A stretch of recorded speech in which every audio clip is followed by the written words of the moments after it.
Ram Ram coders, मुझे उम्मीद है आप सब बहुत अच्छे होंगे। अगर आपको आपके डीएसए से रिलेटेड प्लेसमेंट और इंटर्नशिप प्रिपरेशन में दिक्कत आ रही है, then you can definitely check out our complete placement and internship preparation course. Link for it is in the description box. Well, आज का दूसरा सवाल यहाँ पर क्या है कि क्वेश्चन थोड़ा सा मतलब ट्रिकी कहूँ या फिर मतलब वेल स्ट्रक्चर्ड नहीं है, कि मतलब समझने में काफी दिक्कत हुआ मुझे। ये 8-10 बार पढ़ना पड़ा तब जाके मुझे समझ में आया कि इस क्वेश्चन में पूछ क्या रहा है। फिर मैंने इसको इम्प्लीमेंट किया। ठीक है, तो कोशिश करिएगा, थोड़ा ध्यान लगा के रखें ताकि ये अच्छे से समझ में आ जाए आपको एक बार में, नहीं तो फिर वीडियो दोबारा देखना पड़ेगा। तो सबसे पहले हम बात करते हैं इस क्वेश्चन में है क्या। इस क्वेश्चन में एक टीचर है, उस टीचर के क्लास में है n स्टूडेंट्स। ठीक है, n स्टूडेंट्स, और उस टीचर के पास है n क्या कह लें, पावर स्टोन कह लेते हैं, क्योंकि इन्होंने पावर अप किया है तो हम स्टोन कहते हैं, n पावर स्टोन। ठीक है, n स्टोन है उसके पास। अब इन स्टोन्स का क्या खासियत है कि एक स्टूडेंट के पास जितने डिफरेंट टाइप के स्टोन्स होंगे, डिफरेंट टाइप के स्टोन्स, उस स्टूडेंट का स्ट्रेंथ उतना ज्यादा हो जाएगा। ठीक है, तो इसका मतलब क्या हुआ, एक बार मैं बताता हूँ कि आप मान लो ये स्टूडेंट हो, आपके पास 4 स्टोन है, और चारों स्टोन का मतलब एक है टाइप 1 का, अगला है टाइप 2 का, अगला है टाइप 3 का, अगला है टाइप 4 का। तो आपका टोटल स्ट्रेंथ क्या हो गया, 4। पर आप अगेन वही स्टूडेंट हो, पर आपके पास अगेन 4 ही जेम्स हैं, 4 ही स्टोन्स हैं, राइट। और चारों का आपका मतलब जो डिनोमिनेशन है वो है 1 1 1 1। ठीक है, तो इसमें आपका स्ट्रेंथ क्या होगा, इसमें आपका स्ट्रेंथ होगा 1 ही, क्योंकि यहाँ पर आपके पास सिर्फ एक ही टाइप के तो स्टोन है, राइट। तो ये हो गया आपका टोटल स्ट्रेंथ। तो मुझे उम्मीद है आपको ये वाला पॉइंट समझ में आया होगा, क्योंकि ये आपको आगे चल के बताना जरूरत पड़ने वाला है इस चीज का आगे में बहुत ज्यादा। तो आपको क्या करना है, आपको k इक्वल टू 1 से लेके n तक, 1 से लेके n तक मतलब k is actually number of team, मतलब टीम का साइज क्या है, सॉरी, टीम का साइज मतलब कि एक टीम में कितने प्लेयर्स हैं। के इक्वल टू 1 का मतलब टीम में एक ही प्लेयर है, के इक्वल टू 2 का मतलब कि टीम में 2 प्लेयर है, के इक्वल टू 3 का मतलब टीम में 3 प्लेयर है। तो ये ऐसे ऐसे करके के इक्वल टू एन तक जाएगा, कि मतलब वो सारे स्टूडेंट एक साथ में पार्टिसिपेट कर रहे होंगे। ठीक है, तो उसको क्या करना है कि ये सारे स्टोन को डिस्ट्रीब्यूट करना है अमंग के स्टूडेंट्स। ठीक है, के मतलब नंबर ऑफ स्टूडेंट जो ग्रुप में है, सच दैट कि उसका जो स्ट्रेंथ है हर स्टूडेंट का, उसका जो सम है वो मिनिमाइज हो। ठीक है, तो अगर ये स्टेटमेंट से क्लियर नहीं हुआ होगा तो चलिए एग्जाम्पल पे चलते हैं, उधर से जरूर आपको ये सब चीज क्लियर होगा। ठीक है, सेकंड सॉरी फर्स्ट एग्जाम्पल पे देखते हैं। ठीक है, तो यहाँ पर सैम के पास 3 स्टूडेंट है, और उसके पास 3 पावर स्टोन्स है। ठीक है, 3 पावर स्टोन्स है। अब सबसे पहले हम देखते हैं कि वो एक ही मेंबर का टीम बना रहा है, मतलब उसके टीम में एक ही मेंबर है, तो उसको ये सारे के सारे स्टोन एक ही मेंबर को देना पड़ेगा, राइट। 1 1 2। तो इसके पास इस डिस्ट्रीब्यूशन में एक ही मेंबर है, और उसका स्ट्रेंथ क्या है, 2, क्योंकि इसके पास 2 डिफरेंट टाइप के स्टोन्स हैं, राइट। तो इसका इस डिस्ट्रीब्यूशन का कॉस्ट है 2। अब उसके पास 2 मेंबर्स हैं एक टीम में। ठीक है, तो वो डिस्ट्रीब्यूशन कैसे कैसे कर सकता है, एक डिस्ट्रीब्यूशन वो ऐसे कर सकता है 1 1 2। ठीक है, एक डिस्ट्रीब्यूशन कर सकता है वो 1 2 और 1। ठीक है, अब आप देखो इसको ध्यान से, अगर ये डिस्ट्रीब्यूशन की हम बात करें तो इस स्टूडेंट के पास 2 स्टोन है, और इसका स्ट्रेंथ कितना है, 1, क्योंकि दोनों एक ही टाइप के। ठीक है, इस स्टूडेंट के पास है एक ही जेम, और उसका स्ट्रेंथ क्या हो जाएगा इस स्टूडेंट का, 1। तो टोटल इस टाइप के डिस्ट्रीब्यूशन का स्ट्रेंथ क्या निकल के आ रहा है, सम 2। और इस टाइप की डिस्ट्रीब्यूशन का हम देखते हैं, इस स्टूडेंट के पास भी अगेन 2 स्टोन है, पर दोनों स्टोन डिफरेंट है, तो इसका स्ट्रेंथ क्या निकल के आएगा, 2। इस स्टूडेंट का स्ट्रेंथ क्या निकल के आएगा, 2 सॉरी 1। तो टोटल इस डिस्ट्रीब्यूशन का कॉस्ट क्या निकल के आ रहा है, 3। ठीक है, तो this is the minimum cost. तो आपको इस तरीके से डिस्ट्रीब्यूट करना है। ठीक है, अब जब वो 3 मेंबर का टीम बना लेगा, 3 मेंबर का टीम बना लिया, इसका मतलब उसके पास स्टोन भी 3 थे, और अब वो तीनों के तीनों मतलब तीनों मेंबर भी हैं आपके, तीनों स्टूडेंट भी पार्टिसिपेट कर रहे हैं, तो हर स्टूडेंट को आपको एक ना एक जेम तो देना ही है। आप इस तरीके से नहीं कर सकते, यहाँ पर क्वेश्चन में ऊपर में लिखा हुआ भी है, मैं आपको एक बार दिखा देता हूँ कि Sam will distribute n power ups to k children in such a way that each of the k children receive at least, मतलब जितने भी मेंबर्स हैं सबको एक ना एक वो जो पावर स्टोन है वो मिलना ही चाहिए, और हर पावर स्टोन बंटना चाहिए। कोई भी पावर स्टोन वो टीचर अपने पास नहीं रखेगा, सब स्टूडेंट में ही बांटेगा। ठीक है, हर चिल्ड्रन को भी मिलेगा और अपने पास कुछ रखेगा भी नहीं। ठीक है, तो बस यही सारा बात है। अब वो 3 डिस्ट्रीब्यूशन कर रहे हैं, मतलब 3 टीम है, तो तीनों को एक एक स्टोन दे देगा वो, एक स्टोन इसको, एक स्टूडेंट को, और दूसरा स्टोन दूसरे स्टूडेंट को, और तीसरा स्टोन फिर तीसरे स्टूडेंट को। इसका स्ट्रेंथ हो गया 1, इसका स्ट्रेंथ हो गया 1, इसका स्ट्रेंथ हो गया 1, तो टोटल इस डिस्ट्रीब्यूशन का स्ट्रेंथ हो गया 3। ठीक है, तो अगेन आपको यही आउटपुट कराना है कि जब k इक्वल टू 1 साइज का था, मतलब एक ही मेंबर थे आपके टीम में, तो आपका कितना स्ट्रेंथ डिस्ट्रीब्यूशन हुआ। जब 2 मेंबर हुए तो कितना स्ट्रेंथ डिस्ट्रीब्यूशन हुआ। जब 3 मेंबर हुए तो कितना स्ट्रेंथ डिस्ट्रीब्यूशन हुआ। तो इसमें लॉजिक क्या निकल के आ रहा है? लॉजिक मुझे उम्मीद है आप सबको यहाँ पे से क्लियरली दिख रहा होगा कि आपके पास जितने भी सेम टाइप के स्टोन्स हैं, जैसे कि यहाँ पर 1 1 था, तो आप इसको ज्यादा से ज्यादा टाइम एक साथ रखने की कोशिश करोगे। ठीक है, अब अगर मान लो कि सबको एक एक देना है तब तो वो ये अलग हो ही जाएंगे, पर अगर कोई भी आपके पास मौका है कि इन दोनों को साथ रख सको आप, तो इन दोनों को आप साथ ही रखोगे। क्यों? क्योंकि ये दोनों जब साथ हैं तो दोनों का मिल के पावर है 1। अगर ये दोनों अलग अलग हो जाएंगे तो दोनों का पावर हो जाएगा 1 और 1, तो टोटल ये स्ट्रेंथ में कंट्रीब्यूट करेंगे, ये भी स्ट्रेंथ में कंट्रीब्यूट करेगा 1, और ये भी स्ट्रेंथ में कंट्रीब्यूट करेगा 1। ऐसे ये दोनों मिलकर स्ट्रेंथ में कंट्रीब्यूट कर रहे हैं 1। ठीक है, तो जितने भी सेम टाइप के हैं आप उनको कंसिडर कर सकते हो एक सेम एंटिटी।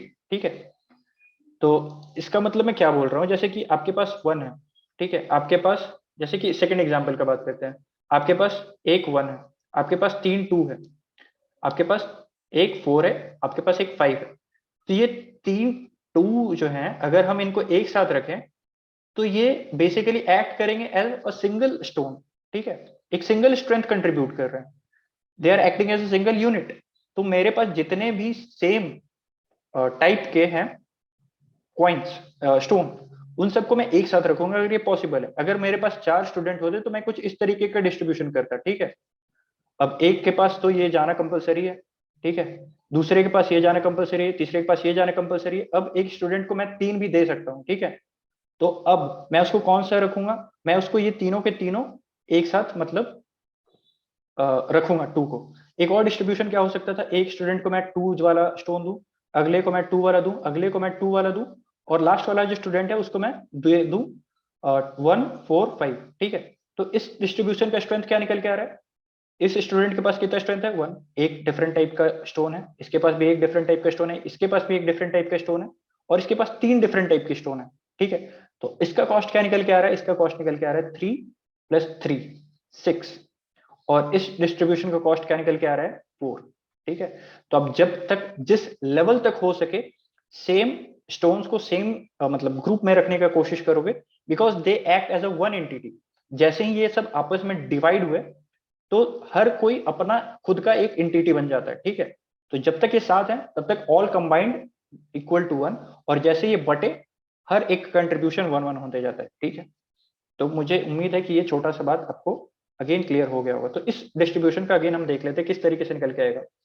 तो यहाँ पर देखिए सबसे पहले आपके पास 1 डिस्ट्रीब्यूशन में गया, सॉरी, सबसे पहले आपके पास एक ही स्टूडेंट है, एक ही टीम में एक ही मेंबर है, तो आप उसको सारे के सारे स्टोन दे दोगे 1 2 2 2 4 5। ठीक है, अब आपके पास 2 मेंबर का टीम है, तो आप उसको कैसे करोगे, आप उसको करोगे कि एक को आप दे दोगे 2 2 2, और अगले को दोगे आप 1 4 5। ठीक है, अब मैंने इस 2 2 2 को एक साथ क्यों निकाल दिया, क्योंकि अगर मैं एक 2 को अगर इधर छोड़ देता, राइट, तो ये दोनों मतलब ये इधर भी सेपरेट काउंट होता, इधर भी सेपरेट काउंट हो जाता, तो मैं इसको तो एक साथ रखने का कोशिश करूंगा जब तक मेरे पास चांस है। ठीक है, अब 3 मेंबर है मेरे पास, 3 मेंबर का टीम है, तो मैं क्या करता हूँ 2 2 2, और मैं इधर से एक जो स्टोन है वो निकाल के अगले स्टूडेंट को दे दूंगा 4 5, और एक को दे देता हूँ 1। ठीक है, अब मैं चाहता तो इधर से भी एक निकाल के दे सकता था, पर इधर का अगर मैं निकालता तो इसका कंट्रीब्यूशन होता इन दोनों 2 का 1, और इस 2 का भी कंट्रीब्यूशन आ जाता 1, राइट। और हम ये नहीं चाहते, हम चाहते हैं कि जो स्ट्रेंथ का डिस्ट्रीब्यूशन हो वो मिनिमम हो। तो इधर से एक चीज बहुत ही आराम से आपको क्लियरली निकल के आ रही है कि जब तक आपके पास नंबर ऑफ यूनिक एलिमेंट्स से कम स्टूडेंट हैं, कम या फिर बराबर स्टूडेंट है, नंबर ऑफ यूनिक एलिमेंट्स से कम है आपका टीम साइज, कम है या फिर बराबर भी है, इज लेस देन और इक्वल टू, तो आप उसको उतने सेपरेट एंटिटीज में बांट सकते हो, कुछ भी करके आप बांट सकते हो, एक को 3 दे दो, एक को 2 दे दो, कुछ भी कर दो, पर आप उसको उतने सेपरेट एंटिटीज में ही बांटोगे। ठीक है, मैं क्या बोल रहा हूँ एक बार मैं बात करता हूँ। ठीक है, अब आपके पास 4 मेंबर्स का टीम है, तो आप क्या करोगे, एक को 2 2 2 दे दोगे, एक को आप 4 दे दोगे, एक को आप 5 दे दोगे, एक को आप 1 दे दोगे। ठीक है, तो आपके पास 4 यूनिक एलिमेंट थे, मतलब 4 यूनिक एलिमेंट थे, और आपने उनको इस तरीके से ग्रुपिंग किया कि they are contributing like 4 units only, right. ये सिंगल एक यूनिट की तरह कंट्रीब्यूट कर रहा है, ये एक सिंगल एक यूनिट की तरह कंट्रीब्यूट कर रहा है। ठीक है, अब जैसे ही मैं 5 के तरफ चले जाऊंगा, ठीक है, अब 5 के तरफ मैं जैसे ही जाऊंगा, तो इसका मतलब क्या हो गया कि अब मुझे जिस ग्रुप में मेरे ज्यादा एलिमेंट्स है, क्योंकि इन सब में तो एक एक एलिमेंट है, इन सब स्टूडेंट को तो एक एक ही एलिमेंट मिला है, तो इनसे तो मैं ले नहीं सकता, इस स्टूडेंट के पास 3 स्टोन है, तो इससे मुझे एक स्टोन लेके अलग करना पड़ेगा। तो अब मुझे एक और, जो ये तीनों मिलके एक स्टोन की तरह एक्ट कर रहे थे, अब ये ब्रेक होके 2 स्टोन की तरह एक्ट करने लगेंगे। ठीक है, 2 2 4 5 1।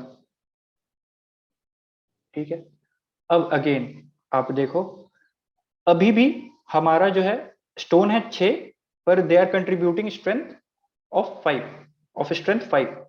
ठीक है, अब आगे बढ़ते हैं, हम 6 स्टूडेंट तक पहुंच जाते हैं, तो इसका मतलब क्या हो गया, हर स्टूडेंट को एक जेम तो देना ही है, एक स्टोन तो देना ही है, और आपके पास जितने स्टोन है they all will act as a separate stone, और तब आपका डिस्ट्रीब्यूशन कॉस्ट आ जाएगा जितना आपके पास स्टूडेंट है, क्योंकि हर स्टूडेंट के पास एक ना एक स्ट्रेंथ तो होगा ही, एक ना एक स्टोन तो होगा ही, और हर एक का स्ट्रेंथ हो जाएगा 1, तो यहाँ पर आपका कॉस्ट आ जाएगा 6।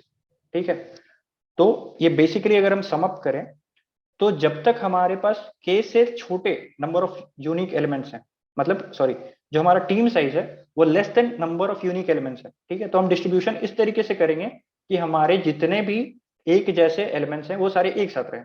ठीक है, तो ये बेसिकली पॉसिबल भी है और हम ऐसा कर भी सकते हैं। ठीक है, क्योंकि टीम साइज अगर हमारे पास यहाँ पर आप देख सकते हैं 3 है, तो हम इसको 3 सेपरेट एंटिटीज में बांटे। ठीक है, इसका स्ट्रेंथ हो गया 2, राइट, पर इसको हम एक साथ रख सकते हैं, पर जैसे ही हमारे नंबर ऑफ यूनिक एलिमेंट से ज्यादा हो जाएगा ये के, तो आपको ये जो 3 एलिमेंट जो आप एक साथ रखे हुए हैं उसको आपको बांटना पड़ेगा। तो यही बस छोटा सा चीज था, और इसको कोड में इंप्लीमेंट करने के लिए मैंने किस तरीके से किया आपको एक बार मैं कोड दिखाता हूँ। एक क्वेश्चन थोड़ा सा ज्यादा ट्रिकी था, मतलब क्वेश्चन में जम कुछ भी नहीं था, बस क्वेश्चन ट्रिकी था बहुत ज्यादा सेंटेंस में। तो इधर मैंने क्या किया है, एक मैप डिफाइन कर लिया है, और मैप डिफाइन करने से क्या हो जाएगा कि मेरे पास नंबर ऑफ कीज, क्योंकि मैप में की जो होता है, जैसे कि मैप में आपको 1 मिला, 2 मिला, तो अगर आपको 4 बार 2 मिल रहा है तो that will count as a single की, राइट। तो इससे मुझे पता चल जाएगा कि कितना मेरे पास यूनिक कीज हैं।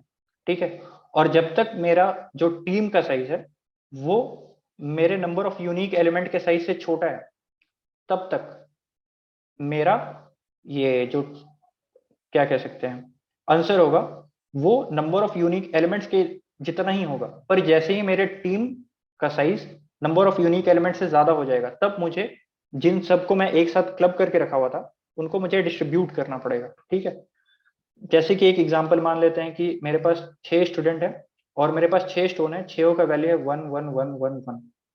ठीक है, तो जब आपके पास नंबर ऑफ स्टूडेंट्स 1 है, तो इसका स्ट्रेंथ क्या हो जाएगा, इसका स्ट्रेंथ हो जाएगा 1, क्योंकि आप 6 का 6 स्टोन एक ही को दे रहे हो। अब आपके पास 2 स्टूडेंट का टीम है, तो आप एक को 1 दोगे और अगले को दोगे 1 1 1 1 1।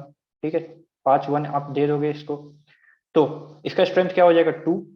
अब आगे बढ़ोगे तो इसका स्ट्रेंथ क्या हो जाएगा 4। तो इसके लिए मैंने क्या किया है कि जितना पीछे से था, मतलब जब 2 से पहले जो डिस्ट्रीब्यूशन था उसमें उसका कितना स्ट्रेंथ था उससे +1 होगा। ठीक है, इसमें 1 था तो उसमें 1 से +1 हो जाएगा, राइट। अब इसका इस डिस्ट्रीब्यूशन का स्ट्रेंथ क्या है 2।